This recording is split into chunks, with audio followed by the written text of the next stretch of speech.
Nanligaw ba siya na naging kayo? Ano bang totoo? Nanligaw po siya.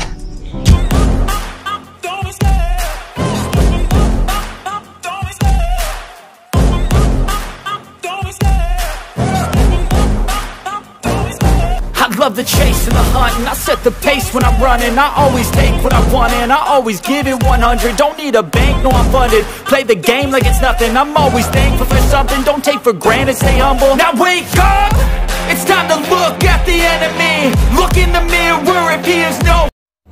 Francine Diaz ay inamin mismo niya at ibinulgar niya sa harap mismo ni OG Diaz na meron nga silang relasyon ni Seth Fidelin. At inamin niya na naligaw ito sa kanya.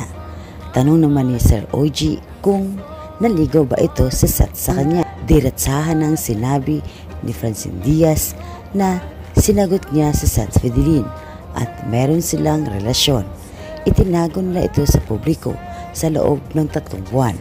Kaya naman guys, narito guys ang matapang na pag-amin ni Francine Diaz sa kanilang relasyon ni Seth Fidelin na itinago nila sa publiko.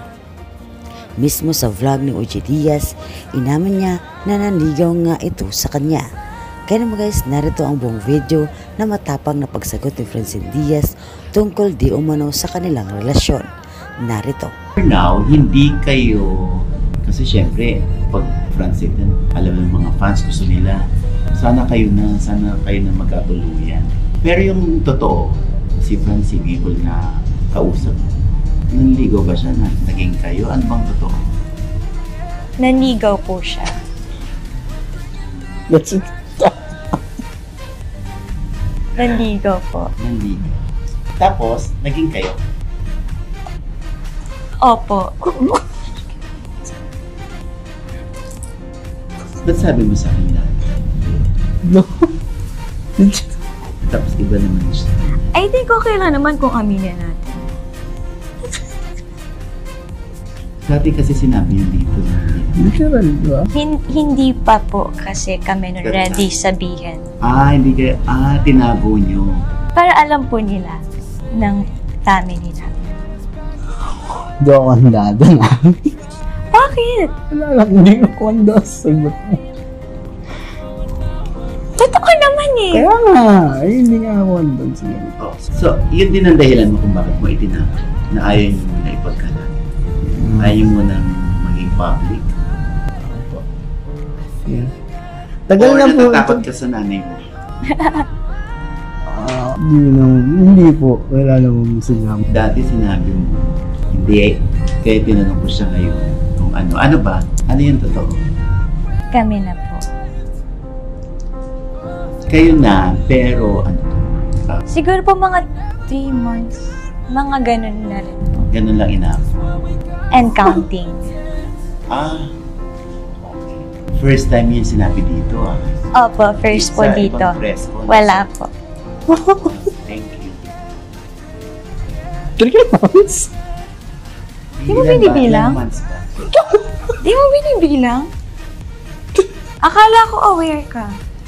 Saan? Sa date. Oh? Ito. Uy, susunod. Naniligaw ka na. Oh. Dami camera. Wait niya. Kasi Hello? hindi yan yung dalawa.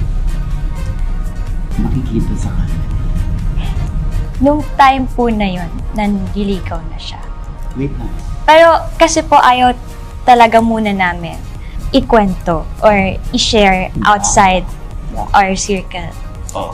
Kaya po siguro dinelay niya, but naniligaw na po siya. Ano bang nagustuhan mo kasi? Ano po kasi siya, mapagmahal sa family niya. Yun ang una muna. Opo, tsaka yung respeto niya, hindi lang sa akin. Mas sobra pa po sa pamilya ko, lalo sa parents. Kung sa ugali po, ayun. But physically, ayos niya. Ikaw naman, Seth, ano nagustuhan mo kay Francine? Yung pagiging mabuti niyang anak, kapatid. Yan. Kasi parehas po kami. At yung siguro, yung values na meron ako siguro na ituro rin ng mga magulang ni Francine sa kanya. So, yun po yung nagustuhan ko.